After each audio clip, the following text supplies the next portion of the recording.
My name is Lily, and I work as an editor at a big publishing company in the city. I'm just an ordinary girl who likes to keep things simple. Life has always been busy for me, trying to meet deadlines while also finding some time for myself. Maybe that's why I never really got into dating. I usually enjoyed spending time alone, whether it was with a good book or taking a quiet walk in the park near my apartment. But everything changed on one sunny Sunday that seemed like any other. I was deep into a podcast, walking along without a care in the world. The park was full of people, kids running around, and pets playing.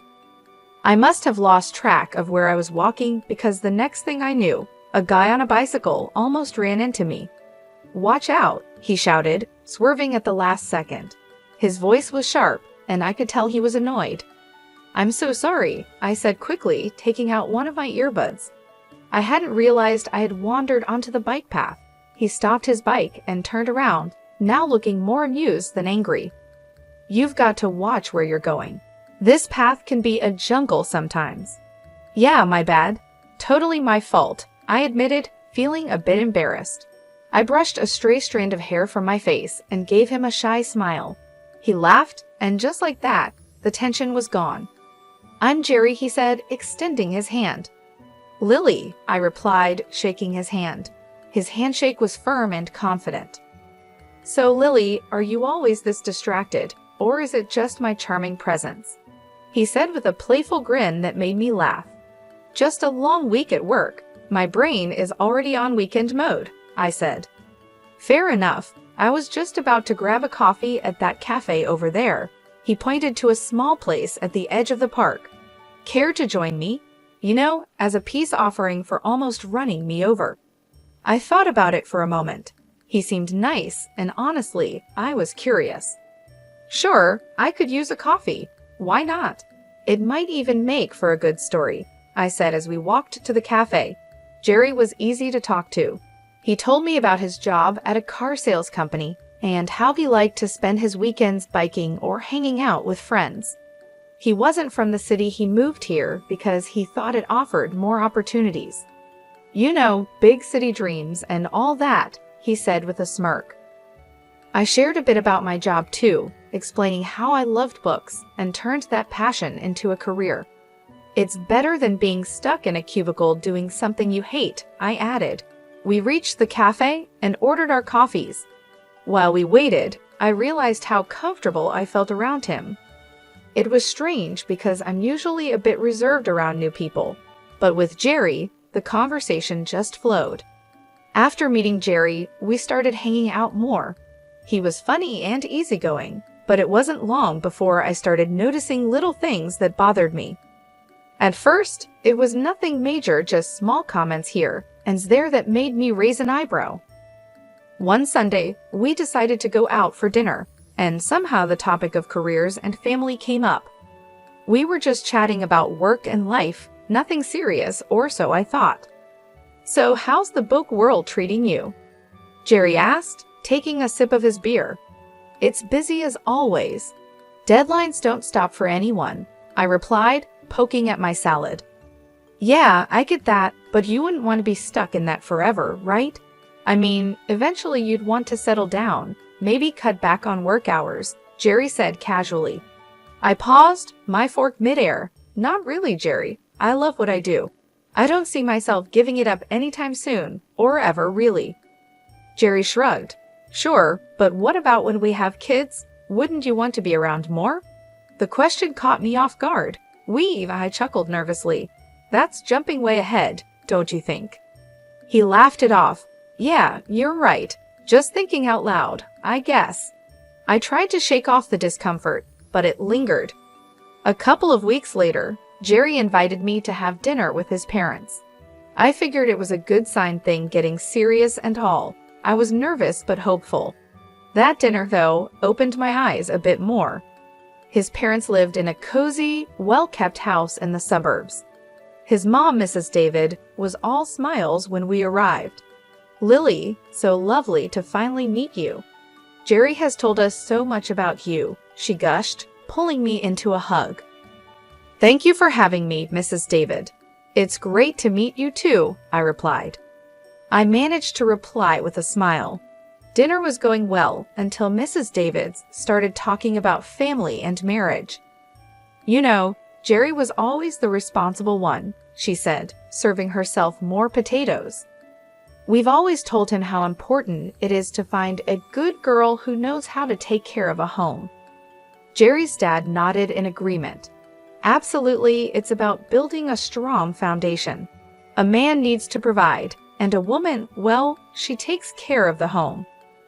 I glanced at Jerry, hoping he'd say something, but he just focused on his food. Mrs. David continued, "That's how we raised our boys. Family first, right, Jerry?" "Right, Mom," Jerry finally said, looking up. His agreement felt like a punch to the gut. I tried to stay calm. It's interesting because I've always been very focused on my career. I love my job and believe in contributing equally. Mrs. David smiled, but it felt forced. "Of course, dear, but you'll see, priorities change when you have children. It's only natural for a woman to want to stay at home with her babies." The rest of the evening passed in a blur. We left shortly after dinner, and the drive home was tense.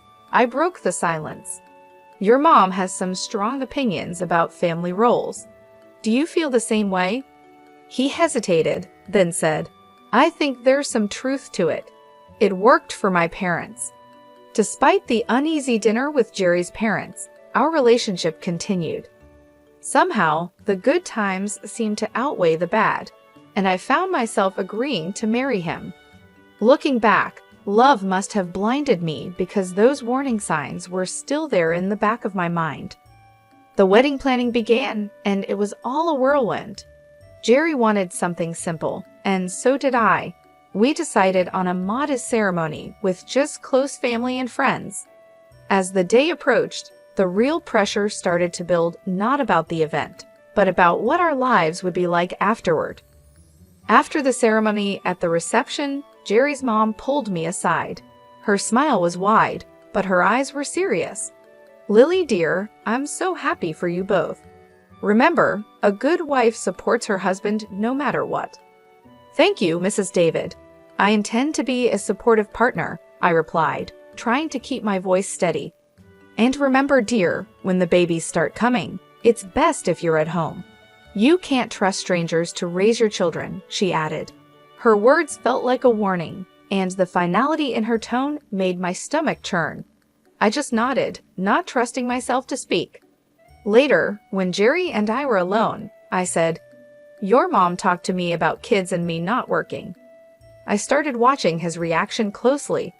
"Yeah, she's just looking out for the future. She means well, Lily, you know how moms are." Jerry brushed it off, taking a sip of his champagne. "But you know I'm not planning to quit my job, right? Even when we have kids," I said, needing him to understand.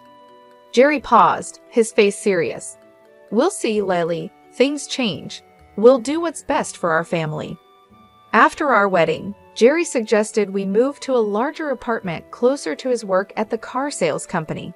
The place was nice, bigger than our old one, but it was right next door to his parents' house. I had my doubts about why he chose this particular spot, but I agreed, hoping for the best. Once we settled in, the reality of our new life together began to show. Jerry started bringing up his idea of a traditional family more often, where he would be the breadwinner, and I would handle the household and, eventually, the kids.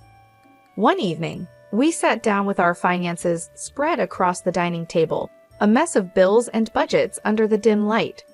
I tried to show him how keeping both our jobs was better, especially with the economy being unstable.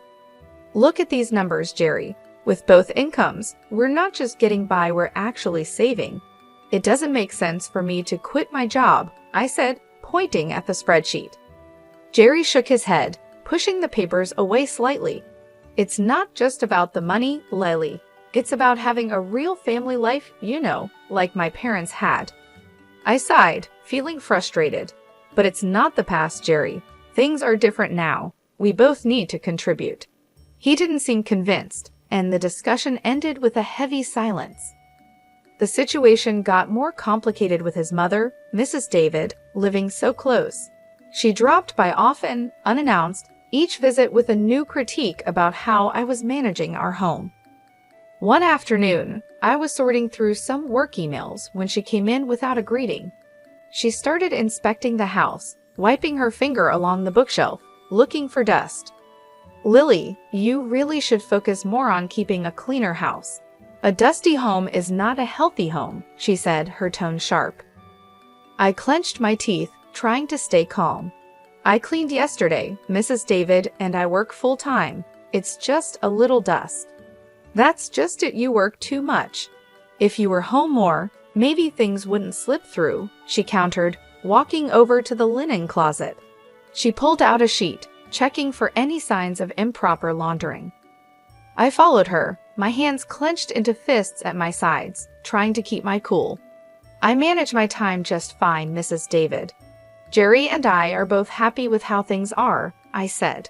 She shook her head and moved to the kitchen to check the contents of our fridge. "A woman's place is taking care of her home and husband. All these modern ideas about women needing careers are nonsense." Every comment stung, and I felt my defenses rising. "Maybe that worked for you, but I'm not you. I'm not going to quit my job and become someone I'm not." When Jerry came home that evening, I tried to explain how suffocating his mother's visits were becoming. He listened, but his response chilled me. "Mom's just trying to help, Lily. She has a lot of experience running a home." "But it's our home, not hers. I need you to stand up for me, for us," I pleaded. Jerry looked torn but finally said, "She's my mom, Lily. She means well. We should at least consider her advice." The argument that night was long and painful. We went to bed angry, the first of many silent nights. As the days turned into weeks, I felt more like an outsider in my own home, constantly judged and found wanting. The pressure to conform to an outdated idea of a wife was relentless, and my resolve to maintain my independence was tested every day. As the months passed, Jerry's complaints about me not doing enough at home started to increase. He would come home from work, look around with a scowl, and comment on the dusty shelves or the dinner that was either too bland or overcooked because I had rushed it after a long day at the publishing house. His favorite phrase became, "If you can't manage both, maybe you shouldn't be working." One evening, after a particularly harsh critique of some slightly undercooked pasta, Jerry let it drop. "Lily, I'm serious. If you can't meet me halfway and take care of the house properly, maybe we should rethink this whole arrangement," he said, implying that a divorce was on the table. I loved Jerry despite everything, and I didn't want our marriage to fail over this, so I made a decision that pained me deeply. The next day, I talked to my boss, Olivia, about quitting my job to become a full-time housewife. Olivia was shocked and tried to persuade me otherwise. "Lily, you're one of our best. Are you sure about this?" she asked, concern clear on her face. "I don't see any other way, Olivia. I have to try to make things work at home," I replied. I admitted feeling defeated. Olivia, always trying to find a solution, suggested a compromise. "What if you could work from home and manage your projects remotely? It's becoming more common now, and you wouldn't have to quit." The idea felt like a lifeline. I agreed to the arrangement but decided not to tell Jerry. Instead, I told him I had resigned. He was overjoyed, thinking I had chosen our home life over my career. So I started my new life as a housewife, seeing Jerry off to work each morning and greeting him when he came home. But as soon as he left, I would power up my laptop and dive into my editing work. It was a strange double life, but it worked. The money I earned from my remote job, I secretly saved in a separate bank account, just in case.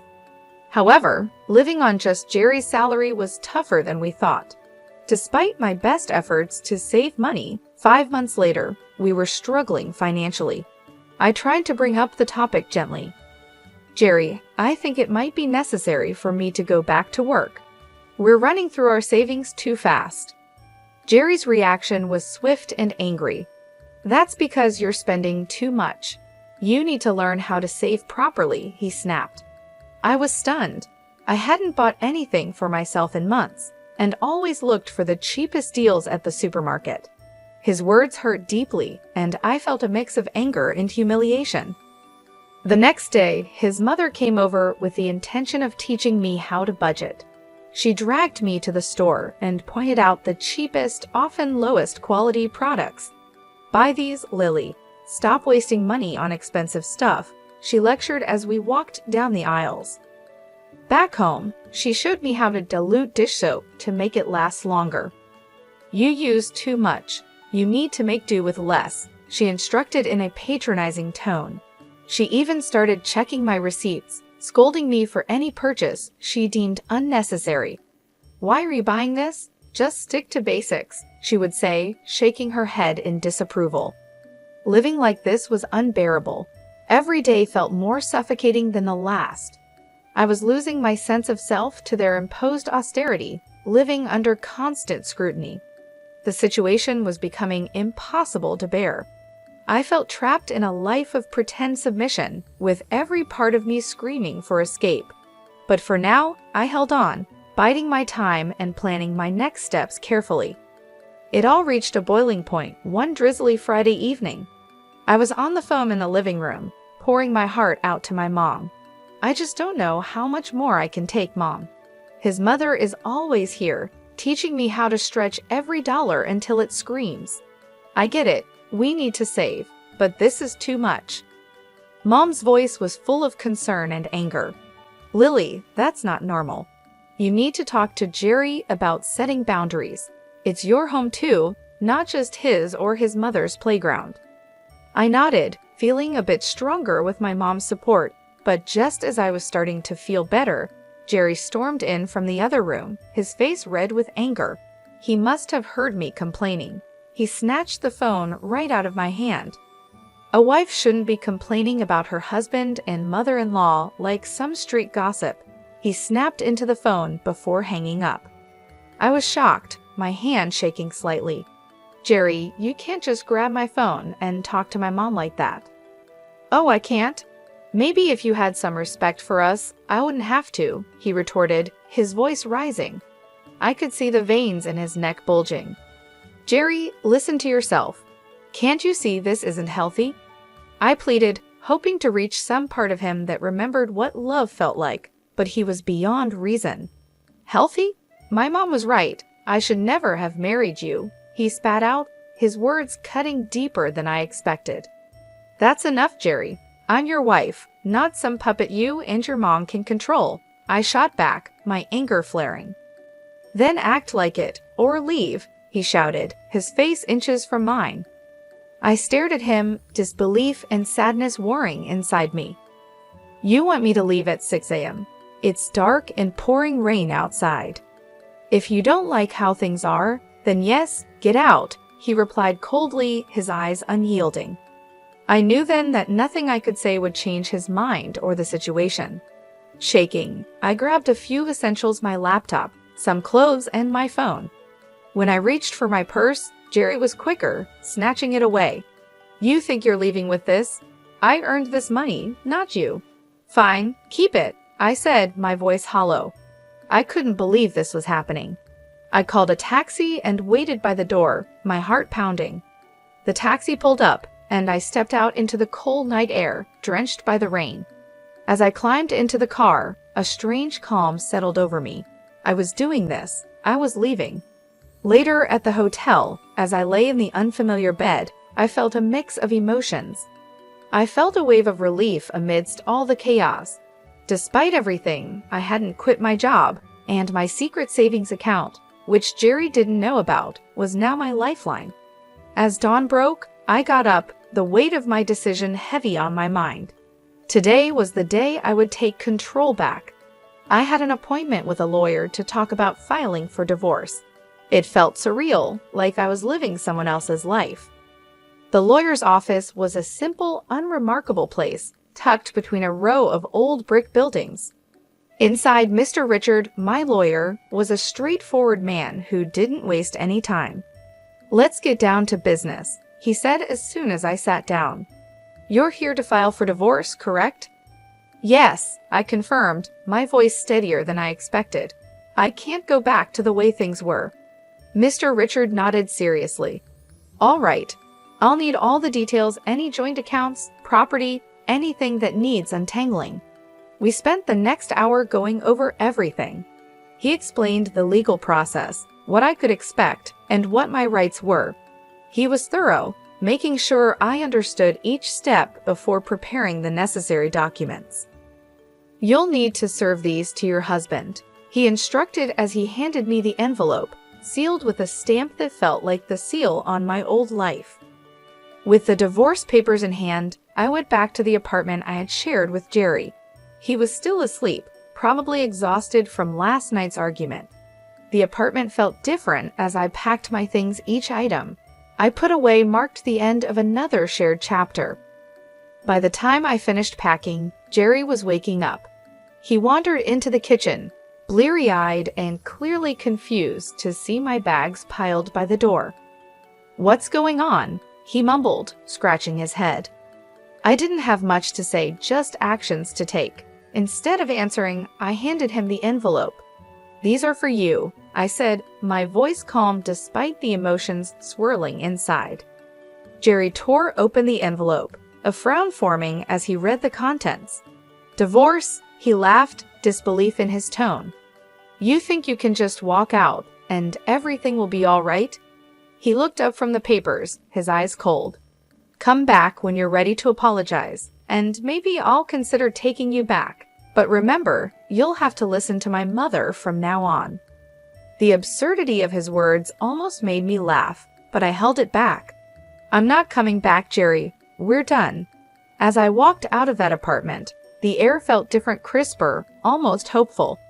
I went straight to the new place I had rented just days before. It was small, but it was mine, a space where I could start fresh. Every step I took felt heavy, but it also felt right. A few weeks after moving in, I was back at the office, fully diving into the whirlwind of publishing deadlines and meetings with authors. Being around my colleagues again and feeling the familiar rush of an approaching deadline reignited a spark in me that I thought I had lost. Days at the office blended into weeks, and before I knew it, I was back in my groove, managing manuscripts and deadlines with a new sense of purpose. The challenges I had faced in my personal life had given me a fresh perspective, and it felt really good to be back. The familiar world of texts and typos was more comforting than I had imagined. During this time, I reconnected with old friends, people who knew me long before Jerry. We met for drinks after work and shared meals on weekends. Slowly, I started to feel more like myself than I had in years. The laughter and lighthearted teasing grounded me, and in their company, I rediscovered parts of myself I had forgotten. A few months into this new phase, I received an unexpected call from Jerry. His voice was awkward and tinged with desperation. "Hey, I got laid off. Things are pretty rough," he started, stumbling over his words. "I was thinking maybe you could help me out financially. And, maybe we could start over, rebuild. I mean, if you apologize to me and my mom and show some commitment." His request hung in the air, audacious and somewhat insulting given our history. "Jerry, you really think I'd come back to support you and your parents after you kicked me out? You're out of a job now, and suddenly all your high and mighty principles are gone." There was a pause. "So that's a no?" he asked, sounding smaller and deflated. "Jerry, I'm doing really well, and honestly, I'm enjoying my freedom too much to give it up again. I hope you find your way, but it won't be with me." My words were firm, sealing the end of our relationship. After hanging up, I felt a surge of empowerment. Jerry's call, though ridiculous, had reaffirmed something important for me. I was truly free now, and no offer or plea was going to change that.